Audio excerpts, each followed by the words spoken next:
विकी कौशल और कटरीना कैफ की शादी पर अपडेट जान लीजिए। आज हल्दी की रस्म होगी। कल मेहंदी हुई थी। संगीत सेरेमनी 11:30 बजे से हल्दी समारोह शुरू हो जाएगा। वीआईपी गेस्ट के आने का सिलसिला जारी हो गया है। कई वीआईपी मेहमान बरवाड़ा फोर्ट पहुंचे हैं। कई और मेहमान पहुंचेंगे सवाई माधोपुर। तो आज कटरीना कैफ की हल्दी सेरेमनी होगी। 11:30 बजे से ये रस्म शुरू हो जाएगी। वीआईपी गेस्ट्स के आने का सिलसिला जारी है। कई वीआईपी मेहमान पहुंच चुके हैं तो कुछ मेहमान बरवाड़ा फोर्ट पहुंचेंगे।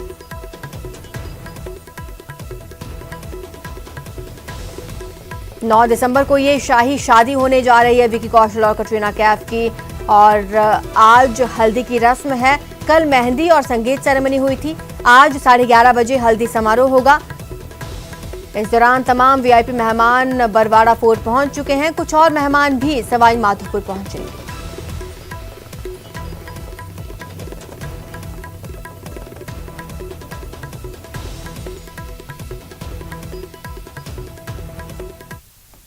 जनता महंगाई से त्रस्त है और कांग्रेस महंगाई के खिलाफ महारैली करने जा रही है। महारैली की महातैयारी की रणनीति बनाने के लिए सीएमआर में मुख्यमंत्री, प्रदेश प्रभारी अजय माकन, पीसीसी चीफ डोटासरा के साथ अहम बैठक हुई, जिसके बाद कांग्रेस का दावा है कि 12 दिसंबर को जयपुर में होने वाली महारैली केंद्र की एनडीए सरकार के पतन का आगाज करेगी। महारैली से कांग्रेस का प्रहार। सबका मानना है कि जनता में बहुत शानदार उत्साह है। 2200 के हम लोग आएंगे। एक मैसेज देंगे पूरे देशवासियों को कि जयपुर की रैली एनडीए के पतन की शुरुआत की रैली करके आएंगे। केंद्र के खिलाफ कांग्रेस का हल्ला बोल। रैली हमारी बहुत शानदार तैयारी चल रही है और रैली एक ऐतिहासिक रैली होगी। सोनिया गांधी जी ने, राहुल गांधी जी ने सोच समझ के जयपुर की चुना है। महंगाई की मार हर नागरिक पर पड़ रही है देश के अंदर। महिलाएं बहुत दुखी है, आम नागरिक दुखी है। ये सरकार की आर्थिक नीतियों का परिणाम है कि आज देश में महंगाई बढ़ती जा रही है। बढ़ती महंगाई के खिलाफ कांग्रेस सड़क पर उतरकर संघर्ष का दावा कर रही है। 12 दिसंबर को जयपुर में महंगाई के खिलाफ रैली कर कांग्रेस की केंद्र सरकार पर दबाव बनाने की रणनीति है। इसके लिए मुख्यमंत्री की अगुवाई में अहम बैठक हुई। दावा है कि इस रैली के साथ ही केंद्र की एनडीए सरकार के पतन का आगाज होगा। एनडीए गवर्नमेंट के पतन की शुरुआत होगी और ये रैली राजस्थान में अगले चुनाव में कांग्रेस जीते उसकी शुरुआत भी होगी। इस रूप में लोगों को उत्साह नजर आता है और उस रूप में मैंने देखा है कि जो फीडबैक मिला, मैं चाहे हमारे मंत्रिमंडल साथियों से मिला हो, चाहे प्रदेश कांग्रेस पदाधिकारी से मिला हो, सबका मानना है कि जनता में बहुत शानदार उत्साह है। 2200 के हम लोग आएंगे। मंत्री परिषद की बैठक में सभी प्रभारी मंत्री ने जिलों में की जा रही तैयारियों की रिपोर्ट भी सौंपी। मंत्री खाचरी अब्बास का दावा है कि रैली बीजेपी को सबक सिखाने वाली होगी। वल्लभनगर में जमानत जब्त हुई, दरियावत में आ रहे तो बीजेपी के लोगों ने पेट्रोल डीजल के दाम कम कर दिए दूसरे ही दिन। तो जब जनता का रिएक्शन होता है, वोट की चोट पड़ती है ना, तो बड़े बड़े सत्ताधीश हिल जाते हैं, बड़े बड़ों के घमंड टूट जाते हैं। घमंड किसी का नहीं चलता, ना हमारा चलेगा ना उनका चलेगा, ना हमको हक है ना उनको हक है। इस रैली में प्रदेश भर से 2 लाख से अधिक लोगों को जुटाने की कोशिश है। सीएमआर में हुई मंत्री परिषद की बैठक में भी रैली की तैयारियों को लेकर चर्चा की गई। तो कार्यकर्ताओं को लाने ले जाने के लिए बसों की व्यवस्था समेत सभी व्यवस्थाओं पर भी चर्चा हुई। माना जा रहा है कि किसानों के मुद्दे पर केंद्र को घेरने के बाद अब कांग्रेस महंगाई पर बीजेपी को बैकफुट पर लाने की कोशिश कर रही है। सौरभ गृहस्थी, न्यूज़ 18 नेटवर्क, जयपुर। और अब बात बूंदी की कर लेते हैं। यहाँ रोडवेज डिपो पर अव्यवस्थाओं के चलते यात्री खटारा बसों में सफर कर रहे हैं। ये रिपोर्ट देखिए। कोई ध्यान नहीं देता है, राज्य सरकार का भी ध्यान नहीं है, प्रशासन का। निगम की आर्थिक स्थिति सही नहीं होने के कारण बूंदी का बदहाल बस स्टेशन, रोडवेज की लापरवाही, पड़ न जाए भारी। राजस्थान में रोडवेज का विकास कितना और कहां तक हुआ है, इसका जीता जागता नजारा देख लीजिए। ये बूंदी का बस स्टेशन है जो अपनी बदहाली के आंसू रो रहा है। बस स्टेशन की बिल्डिंग जर्जर होने की कगार पर है। तो सड़क गड्ढों से पटी पड़ी है। मतलब अगर सफर पर निकल रहे हैं तो जान हथेली पर लेकर चलिए। बस स्टैंड पे यात्री चोटित होते हैं। पाटन रूट पे भी 2 ही बसें चल रही है, नेनो रूट पे भी 3 ही बसें हैं।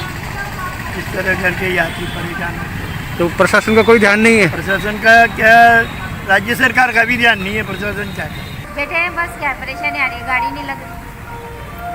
तो गिनती की बसें 2 ही बस चलती है? 2 बसें चल रही है, 9:30 की होती आ रही है।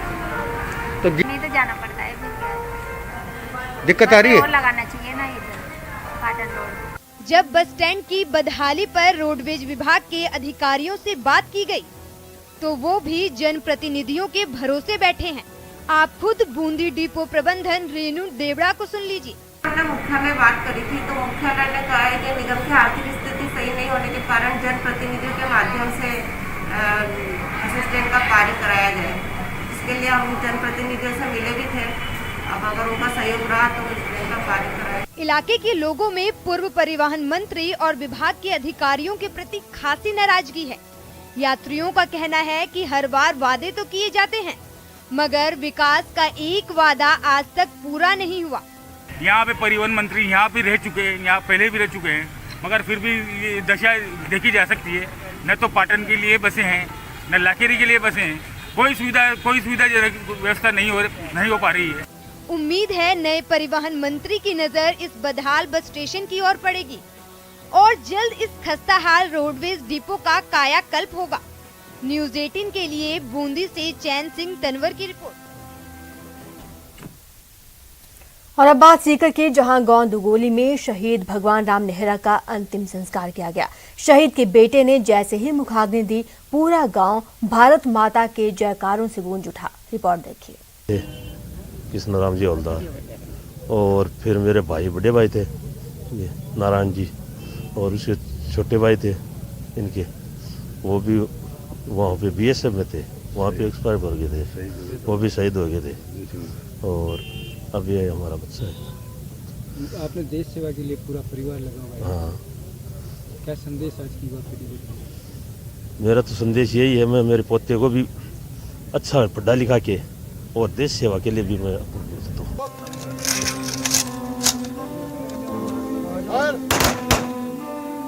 पूरे राजकीय सम्मान के साथ शहीद के पैतृक गांव दुगोली में उनका अंतिम संस्कार किया गया। शहीद भगवान राम नेहरा अब पंच तत्व में विलीन हो चुके हैं। 5 साल के बेटे ने जब मुखाग्नि दी तो वहां मौजूद हर किसी की आंखें नम हो गईं। जैसा कि आप सभी को विदित है, हमारे सीकर के वीर सपूत भगवान राम जी का एनकाउंटर में वो शहीद हो गए हैं। आज यहाँ पर आप देख ही रहे हैं, बहुत बड़ी संख्या में लोगों ने उनका राजकीय सम्मान के साथ उनका अंतिम संस्कार किया है। देखिए, सीकर की धरती हमेशा से ही, बल्कि पूरा शेखावाटी ही हमेशा से ही लोगों को प्रेरित करता रहा है। हमारे यहाँ से बहुत बड़ी संख्या में लोग आर्मी में जाते हैं। आर्मी पुलिस में लगभग हर जगह बहुत बड़ी संख्या में यहाँ से जवान जाते हैं। और जब भी देश को ज़रूरत होती है, हम हमेशा देखते हैं सीकर की धरा से जवान जो आगे जा करके अपनी जान पर खेल करके इस धरा का मान बढ़ाते हैं। शहीद मरा नहीं करते, वो तो जिंदा रहते हैं हमारे, आपके, सबके दिल में। वैसे भी शेखावाटी की धरती तो यही सिखाती है, धरती माँ का कर्ज उतारना। न्यूज़ 18 भी शहीद भगवान राम नेहरा को सलाम करता है। सीकर से न्यूज़ 18 राजस्थान के लिए संदीप हुड्डा की रिपोर्ट। कोरोना के नए खतरे का असर पूरी दुनिया पर दिख रहा है तो वडोदरा भी इससे लड़ने को तैयार है। गहलोत कैबिनेट ने इस पर गंभीर चर्चा के बाद ये तय किया है कि प्रदेश अलर्ट मोड पर रहेगा, सतर्कता बढ़ाई जाएगी, लेकिन सख्ती का वक्त अभी नहीं आया। रिपोर्ट देखिए। ओमिक्रॉन से लड़ने को तैयार वडोदरा। ओमिक्रॉन को लेकर तो खुद मुख्यमंत्री जी लगातार मीटिंग करते हैं और जो स्टेट कोरोना में बहुत चिंतित होकर काम करता रहा, खुद चीफ मिनिस्टर बहुत सीनियर है, समझदार है, उसको लेकर पूरी तैयारी। ओमिक्रॉन पर बढ़ी सतर्कता लेकिन सख्ती नहीं।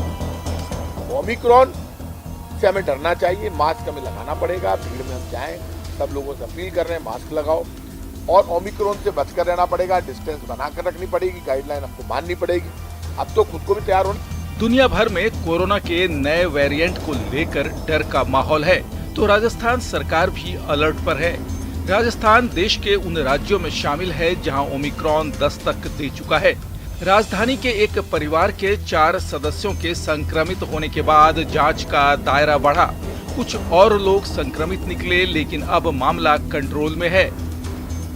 एहतियातन हम पूरी सावधानी रख रहे हैं और संदेश के रूप में राज्य सरकार भी पूरी तरह से जनता को संवेदनशील इस मामले में कर रही है कि कोविड अप्रोप्रिएट बिहेवियर को किसी भी स्तर पर आप नेग्लिजेंसी नहीं करें। पूरा मास्क है, सोशल डिस्टेंसिंग है और अपना सैनिटाइजेशन, ये 3 पार्ट को अहम स्तर से अपनी जिम्मेदारी समझते हुए इसका पालन करें। ओमिक्रॉन की दस्तक के साथ ही सरकार ने एहतियातन कोरोना प्रोटोकॉल को फिर से लागू करना शुरू कर दिया। खासकर बच्चों को लेकर गहलोत सरकार कोई असावधानी नहीं बरतना चाहती। समझना पड़ेगा, हम आज ही गाइडलाइन जारी कर दें साहब, ये बंद वो बंद सब कर दें। हाँ, स्कूल के बच्चों का संकट है। मेरा मानना है हर स्कूल में ऑनलाइन और ऑफलाइन दोनों एग्जाम करने पड़ेंगे, कोई भी स्कूल मनमानी नहीं कर सकता। फिलहाल इतना ही। आप देखते रहिए न्यूज़ 18 राजस्थान।